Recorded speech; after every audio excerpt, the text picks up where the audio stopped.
दोस्तों एक लाइन है कि जो लोग अपनी नज़र घड़ी पे रखते हैं जीवन में कभी असफल नहीं होते। अगर मैं 1 मिनट जाया करता हूँ तो मैं 1 घंटा गवा देता हूँ। अगर मैं 1 घंटा गवा देता हूँ तो मैं 1 दिन गवा देता हूँ। अगर मैं 1 दिन गवाता हूँ तो मैं एक पूरी ज़िंदगी गवा देता हूँ। तो दोस्तों इस वीडियो में मैं उन स्टूडेंट्स के लिए टाइम टेबल बना रहा हूँ जो वाकई टाइम के अकॉर्डिंग अपनी स्टडी नहीं कर पाते। जैसे आपने टाइम टेबल बनाया कि कल सुबह 10 से 12 पढ़ना है, फिर 1 से 2 पढ़ना है, फिर 4 से 6 पढ़ना है, लेकिन इस सिचुएशंस में आप next day time table follow नहीं कर पाते। तो आज मैंने थोड़ा सा टिपिकल और उन स्टूडेंट्स के लिए केस स्टडी करते हुए जो कहीं ना कहीं पढ़ना चाहते हैं लेकिन टाइम टेबल के अकॉर्डिंग नहीं। तो ये वीडियो प्रॉपर इस वे में है कि आप अगर दिन के 8 घंटे पढ़ना चाहते हैं तो किस तरीके से आप अपने 24 घंटे में से उस 8 आवर्स स्टडी के लिए निकालते हैं, ये आज की इस वीडियो में कंप्लीट समझ आएगा। दोस्तों टाइम टेबल बनाने से पहले कुछ चीज़ों को समझना थोड़ा ज़रूरी है। सबसे पहली बात ये कि हमेशा ना हर चीज़ें विपरीत हमें अच्छी लगती है। जैसे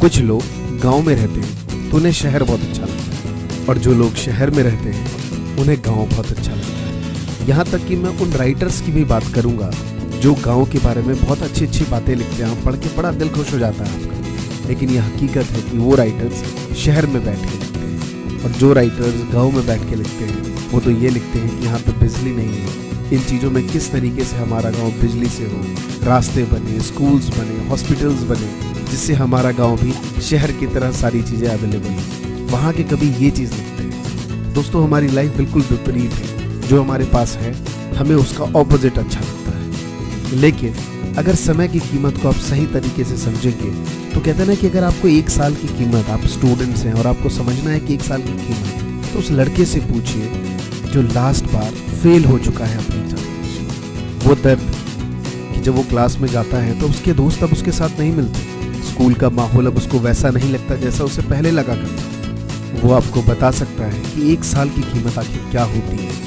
एक पुरानी कहावत है कि समय को खोना हत्या नहीं आत्महत्या है। और अगर 1 महीने की कीमत समझनी हो तो उस महिला से पूछिए जिसने अपने बच्चे को या तो 1 महीने पहले या फिर 1 महीने बाद जन्म दिया है। और 1 दिन की कीमत समझनी है तो उस दिहाड़ी मजदूर से पूछिए जिसे यदि 1 दिन काम ना मिले तो रोटी का सवाल खड़ा हो जाता है। वह जानता है कि 1 दिन की कीमत क्या होती है। और 1 घंटे की कीमत समझनी है तो आपसे बेहतर और कोई नहीं समझ सकता जब आप अपनी फ्रेंड्स को या गर्लफ्रेंड को टेक्स्ट करते हैं और सामने वाला सीन करके आपको रिप्लाई नहीं कर रहा, उसके घंटों हो चुके हैं। उस 1 घंटे की कीमत आपसे बेहतर और कोई नहीं समझ सकता। और 1 मिनट की कीमत तब आपको समझ आती है जब आप स्टेशन पहुंचते हैं और 1 मिनट पहले ट्रेन वहां से निकल चुकी होती है, या फिर जहां आप बस स्टैंड पे जाते हैं वो 1 मिनट पहले आपको दूर दिख रहा होता है कि देखो वो जा रहा है। उस टाइम आपको एहसास होता है ज़िंदगी में, लाइफ में समय की कीमत इतनी ज़्यादा इंपॉर्टेंस दूंगा, कभी भी लेट नहीं हूँ, हमेशा टाइम पे सारे काम करूँगा। आप उस टाइम उसका एहसास होता है। और दोस्तों सेकंड और माइक्रो सेकंड की कीमत अगर आपको वाकई समझनी है तो उस साइंटिस्ट से मिलिए, उस वैज्ञानिक से मिलिए, उस डॉक्टर से मिलिए जो कोरोना वायरस की इस जंग में उसके लिए वैक्सीन बना रहे हैं। समय की कीमत हम सबको समझनी पड़ेगी। अगर आप समय की कीमत नहीं समझेंगे तो आप हमेशा उस दौर से पीछे हो जाएंगे, या फिर अपने फ्रेंड से। कई बार आपको इसका पता बहुत देर में चलता है और कई बार इसका पता आपको तुरंत चल जाता है। ये हमने इस 1 ईयर से लेके माइक्रो सेकंड तक देखा है कि कभी भी समय का कैसे पता चलता है। या आप इस फ्रिज में हो सकते हैं, अगर आप साइंटिस्ट, आपको 1 सेकंड बाद समझ आ जाएगा आप लेट थे। अगर आपकी गर्लफ्रेंड रिप्लाई नहीं कर रही, आप 1 मिनट की कीमत, 1 घंटे की कीमत समझ पा रहे होंगे। दोस्तों पूरे दिन भर में 86,400 सेकेंड्स होते हैं और ये हर सेकंड आपको एक नया चेक ला के देते हैं, एक नई नॉलेज ला के देते हैं। आप उसको सही तरीके से बैंक में डिपॉजिट या अपने माइंड में फिक्स कितना जल्दी और किस तरीके से करते हैं, ये बहुत इंपॉर्टेंट है। 2 स्टूडेंट्स हमेशा लाइफ में रहे हैं।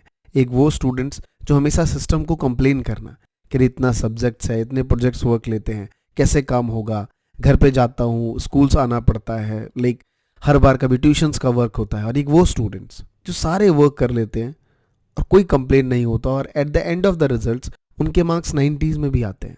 और ये हम जानते हैं। कई बार हम इन चीज़ों को बहुत से तरीक़ों से टालने की कोशिश करते हैं। कह रहा है जुगाड़ू बच्चा था, अबे देखता नहीं है, हमेशा किताबी कीड़ा है उसमें, अबे हमारी तरह थोड़ी खेलता है, जिस दिन हमने खेलना बंद कर दिया हिला के रख देंगे। कब आएगा वो दिन? आप खुद से पूछिए सवाल, ये सवाल का जवाब मुझे नहीं चाहिए, ये सवाल का जवाब आप खुद से पूछिए। अगर आप 10th के स्टूडेंट्स हैं, 7th से बात कहते हुए आ रहे हैं। अगर आप 12th के स्टूडेंट्स हैं, 8th 9th या 7th से शायद आप भी कहते हुए आ रहे हो। हर बार यही चीज़ें चल रही हैं। 10 साल मैंने बच्चों को पढ़ाया है, इनफैक्ट अब खुद भी एक स्टूडेंट रहा हूँ। हर बार यही पोजीशंस हैं। मैंने तो तकरीबन एक स्टूडेंट को 2 इयर्स मैक्सिमम पढ़ाया, 11th और 12th। 11th में बच्चा फुल चिल कर रहा है, फुल मस्ती, अरे सर 12th में पढ़ लेंगे, शुरू से पढ़ेंगे सर, टेंशन मत लो। 12th आ गया, चलता जा रहा है, टाइम पास हो गया टाइम पास। अरे सर अब तो जैसे तैसे 12th निकाल लेते हैं, जब BBA या फिर कॉलेज जाऊंगा तब जाके कुछ एकेडमिक लेवल पे प्रोफेशनल कोर्सेज होंगे, तब जाके सही से पढ़ाई करूंगा। ऐसे आपके कुछ प्लान्स होते हैं। तो दोस्तों सीधा मैं उस टाइम टेबल पे आता हूँ। ये है कि जब तक आप अपने समय की कीमत को नहीं समझेंगे, आज आपको डिसाइड करना है इस वीडियो देखने के बाद कि आपके टाइम की कितनी वैल्यूज हैं। जी हाँ, मेरे टाइम की वैल्यूज क्या है वो मैंने डिसाइड करके अपनी नोटबुक में लिखी हुई है कि अगर मैं अपना 1 घंटा वेस्ट करता हूं तो मैं इतने रुपए बर्बाद कर चुका होता हूं। क्या आप खुद डिसाइड कर सकते हैं कि आपके 1 घंटे की कीमत कितनी है? शुरुआत आप इस तरीके से कर सकते हैं कि शायद आपकी 1 घंटे की कीमत 500 रुपये है। अगर आपने पूरे दिन में 4 घंटे वेस्ट कर दिए तो 2000 रुपये बर्बाद कर दिए। जब तक आप ये चीज़ नहीं सोचेंगे, आप किसी भी टाइम टेबल को फॉलो नहीं कर सकते। तो सबसे पहले आपको ये डिसाइड करना है कि आपको 1 घंटे की कीमत कितनी है। जरूरी नहीं कि स्टूडेंट्स हैं और 2 लाख रुपए घंटा चल रहा है, एक अलग लेवल का स्वैग हो गया आपका कि भाई मैं तो करोड़ों रुपए वेस्ट कर रहा हूँ रोज के रोज। नहीं, यहाँ मजाक नहीं चल रहा। आपको एक कीमत तय करनी होगी जिसमें वाकई आपको बुरा लगे कि यार मेरे इतने पैसे बर्बाद हो रहे हैं। तो मैं कमेंट्स में जानना चाहूंगा आप सबसे कि आपकी 1 घंटे की कीमत कितनी है। कमेंट में मुझे सही लिखिए, और जो बच्चे सीरियस नहीं होंगे मुझे बहुत अफसोस होगा। तो कमेंट में बहुत सीरियस अमाउंट लिखिए कि आपके 1 घंटे की कितने रुपए की कीमत है। अब बात करते हैं टाइम टेबल पे। देखिए इस टाइम लॉकडाउन है, आप में से ज़्यादातर स्टूडेंट, क्या 100% स्टूडेंट्स घर में बिल्कुल लॉक्ड हैं। कहीं बाहर आना जाना नहीं, दोस्तों से मिलना नहीं, घर में बैठ के या तो आप PUBG खेल रहे होंगे या फिर आप टीवी देख रहे होंगे। बहुत इंसिस्ट हुआ कॉलेज से, स्कूल से प्रेशर हुआ कि भाई वीडियो क्लास चल रही है, तो थोड़ा बहुत आके अपना टाइम पास दे दिया उसमें। कई बार कैमरा ऑन नहीं है क्योंकि हर चीज़ों की मॉनिटरिंग नहीं है। रीज़न इज़ दैट कि जो हमारे टीचर्स हैं अभी वही इतना ट्रेंड नहीं है कि वो कैमरे पे आके पढ़ा सकें हर चीज़ों पे। ये चीज़ क्योंकि मैंने खुद एक टीचर ऑफलाइन से लेके डिजिटल पे आया हूँ तो मुझे खुद समझ है, तो उनमें खुद अभी इतनी एक्सपीरियंस नहीं है। इसका फ़ायदा हम बच्चे हमेशा उठाते हैं। भाई टीचर पेपर, लाइक स्कूल में क्या होता था, भाई टीचर क्या कर रहा है, पेपर चेक कर रहा है। बच्चे क्या पढ़ाई करते हैं क्लास में? नहीं, हमने भी नहीं करी, आपने भी नहीं करी, और आने वाली पीढ़ी कभी नहीं करेगी। ये हकीकत है। तो इस चीज़ों को हमें समझना पड़ेगा और आपको एक प्रॉपर एक टाइम टेबल बनाना है। मैं ये मान के चलता हूँ कि जो आपकी ऑनलाइन क्लासेस हो रही हैं, चाहे वो स्कूल से हो, कोचिंग सेंटर से हो, उसके अलावा आप 6 आवर्स की एक सेल्फ स्टडी करेंगे।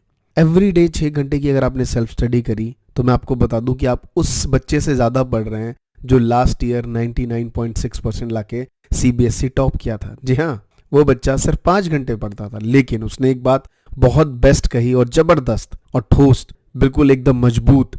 वो ये थी कि वो हर रोज पढ़ता था या वो हर रोज पढ़ती थी। क्या आप ये चीज़ कर सकते हैं? 6 घंटे 7 घंटे एक दिन पढ़ लेना ये कोई बड़ी बात नहीं है। क्या आप लगातार सिर्फ 4 घंटे पढ़ सकते हैं? I am telling you truth, ये पॉसिबल, कहते हैं इम्पॉसिबल नहीं है, लेकिन होना बहुत मुश्किल है। क्या आप ये चैलेंज ले सकते हैं? तो दोस्त इस वीडियो का एक ही इशारा है कि 6 आवर्स की आपको सेल्फ स्टडी करनी है। इनको आपको 3 चंक में बांटना है। टाइमिंग डिसाइड नहीं करना कि कितने बजे पढ़ना है, लेकिन हाँ 6 आवर्स मुझे पढ़ने हैं, ये बहुत इंपॉर्टेंट है। मान लेता हूँ कि आपकी क्लासेस सुबह होती हैं, सुबह 9 बजे 10 बजे आपकी क्लासेस शुरू होती हैं। सुबह क्लासेस शुरू होने से पहले जो क्लास में मैडम ऑनलाइन पढ़ाती हैं उससे पहले क्या आप उस चीज़ों की रिवीजन कर सकते हैं 2 आवर्स के लिए। उसके बाद जैसी आपकी ऑनलाइन क्लासेस शुरू हो जाती हैं, जैसी ऑनलाइन क्लासेस खत्म होती हैं, आप उसके बाद जाके फ्रेश हो जाइए, कुछ लंच ले सकते हैं। एंड आफ्टर दैट लंच, कहते हैं दिन में सोने की जरूरत नहीं, क्योंकि जीवन का आधा समय तो हम सोने में गंवा देते हैं, तो इतना भी नहीं सोना। उसके बाद सिर्फ आपको 2 आवर्स फिर से सेल्फ स्टडी करनी है। उसके बाद फिर से इवनिंग टाइम पे 2 आवर्स की फिर से सेल्फ स्टडी करनी है। अगर मैं अपने अकॉर्डिंग एक टाइम टेबल बनाऊं टाइम फिक्स करके, तो मैं कुछ ऐसा बनाना पसंद करूंगा कि सुबह 7 to 9 मेरी एक पहली सेल्फ स्टडी की क्लास होनी चाहिए। उसके बाद मान लीजिए 10 बजे से मेरी क्लास शुरू होती है, 10 से लेके 2 बजे तक की क्लास होती है। उसके बाद मैं फ्रेश हो जाऊंगा 3 बजे तक और मैं 3:15 पे अपना दोबारा से 2 आवर्स का टाइम टेबल कंप्लीट करने बैठ जाऊंगा, 3:15 to 5:15। जी हाँ, इसके बाद मैं आराम से अपनी बहुत सारी एक्टिविटी है क्या करना है वो बताऊंगा। 5:15 के बाद एक इवनिंग के टाइम पे जो कि है 7:15 to 9:15, ये चीज़ 3 स्लॉट्स मैंने कंप्लीट कर लिए, बस मुझे 6 घंटे से ज़्यादा एकेडमिक का नहीं पढ़ना है। क्लासेस भी हो गई, सेल्फ स्टडी भी हो गई। अब आप सोचेंगे सर बहुत सारा समय मुझे एक्स्ट्रा मिल रहा है। दोस्तों, ये एक्स्ट्रा टाइम यही तो आपको बतलाता है कि अब जो चेंजेस हुए हैं, चाहे वो गवर्नमेंट्स हों, न्यूज़ में आप क्या सुन रहे हैं कि हज़ारों जॉब्स चली जाएंगी, नई नई चीज़ें अपॉर्चुनिटी आएंगी, नई नई चीज़ें होंगी। ये नई चीज़ें क्या हैं? ये सब डिजिटल चीज़ें हैं। आज 3 साल के बच्चों को जूम पे क्लास सिखाई जाती है। आई एम टेलिंग यू, मैं डिजिटल मार्केटिंग सिखाता हूँ। मैं उन बच्चों को बार बार बोलता था कि सर फ्यूचर जो है वो डिजिटली होने वाला है।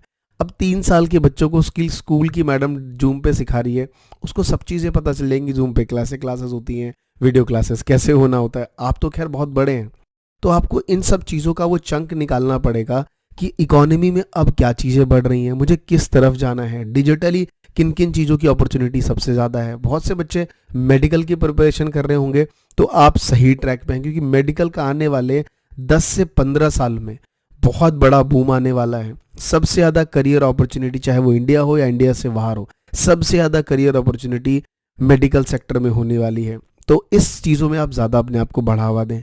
क्या अपॉर्चुनिटी है उसके बारे में सीखें। एवरीडे एक बुक्स, मोटिवेशनल बुक आपको हमेशा अपने पास रखनी है। मेरे पास मेरी 2009 में खरीदी हुई बुक है, उठो जागो और लक्ष्य की प्राप्ति तक रुको नहीं। जयंती जैन की किताब है, जो मैं आज तक अपने साथ लेके बैठा हुआ हूँ। और वाकई इस किताब से मुझे हमेशा मोटिवेशन मिलती है, चाहे डिजिटली कितना अवेयर हो चुका हूँ, लेकिन ये बुक मेरे पास होती है। अगर आपको ऐसी बुक्स ना मिले तो आप जाके अमेजोन पे पढ़ सकते हैं। बहुत सारी किताबें हैं, किंडल ले सकते हैं। सो मेनी चीज़ें हैं। 6 घंटे सेल्फ स्टडी, जो कि एकेडमिक लेवल की स्टडी करने के बाद आपको दिन के 2 घंटे, यानी कि ये रात के 10 से 12 बजे तक के हो सकते हैं, आफ्टर डिनर, यानी कि 7:15 टू 9:15 जब आपने ख़त्म कर लिया, उस दौरान डिनर करने के बाद आप रात को 10 से 12 कुछ ऐसी चीज़ों पे स्टडी कर सकते हैं जो वाकई फ्यूचर है। अगर आप गेमिंग पे करियर बनाना चाहते हैं, आप गेम खेलना शुरू कर सकते हैं, लेकिन प्रोफेशनल गेमर बन सकते हैं, कोडर बन सकते हैं आप। बहुत से बच्चे कोडिंग, आज देखिए लाइक गवर्नमेंट्स क्या कह रही है कि अगर आपको वीडियो कॉन्फ्रेंसिंग, अगर आप कोई प्लेटफॉर्म बनाते हैं, आपको करोड़ों का इनाम दिया जाएगा। क्यों? क्योंकि आपको कोडिंग सीखनी पड़ेगी। ये सारी चीज़ें अपॉर्चुनिटी ज़रूरी हैं। तो अपने 6 घंटे के अलावा 2 घंटे ऐसे एकेडमिक स्किल्स में दीजिए जो कहीं ना कहीं आपकी प्रोफेशनल स्किल्स को आज से ही ग्रो करना शुरू कर दे। ना कि जब आप बीबीए करने जाएं तब आपको मार्केटिंग और सारी सिखाई जाए। मार्केटिंग का पैटर्न बदल चुका है। अब झोला लेके आपको दुकान दुकान सेल करना नहीं है, मॉल में कोई कपड़े नहीं बेचेंगे। अब आपको आर्टिफिशियल इंटेलिजेंस के तहत मार्केटिंग स्ट्रेटेजी ऑनलाइन समझनी पड़ेगी। तो सारी चीजें हैं। क्या आपको किस फील्ड में जाना है? मेडिकल एक बेहतरीन फील्ड है, आप यहाँ चुन सकते हैं। हमेशा टाइम टेबल का मतलब ये नहीं है कि सिर्फ एकेडमिक। जी हाँ, एकेडमिक पढ़ना है, लेकिन 6 आवर्स और 2 आवर्स आपको अपने ऊपर काम करना है कि ऐसा क्या प्रोफेशनल स्किल्स मैं आज से डेवलप करूं जो फ्यूचर में मेरे लिए बेनिफिट हो। दोस्तों, आज के इस वीडियो में इतना ही। कैसा लगा ये वीडियो कमेंट करके ज़रूर बताइए। और मैं आप सबसे रिक्वेस्ट करूंगा, जो नए हैं चैनल को सब्सक्राइब करिए और पुराने हैं तो नोटिफिकेशन बेल ऑन करिए, क्योंकि इस चैनल पे सिर्फ आपके लिए, आपके द्वारा पूछे गए सवाल पे ही मैं वीडियोस बनाता हूँ, जो कि मोटिवेशनल और लाइफ स्किल्स के ऊपर वीडियोस होती हैं। तो नोटिफिकेशन बेल ऑन करिए, हमेशा वीडियो आए तो जैसे ही आए विद इन फर्स्ट आवर्स में वो सभी जो मेरे जेन्युइन सब्सक्राइबर्स हैं जो देखते हैं, उनके क्लिक्स होने चाहिए। थैंक यू सो मच दोस्तों। जय हिंद, जय भारत।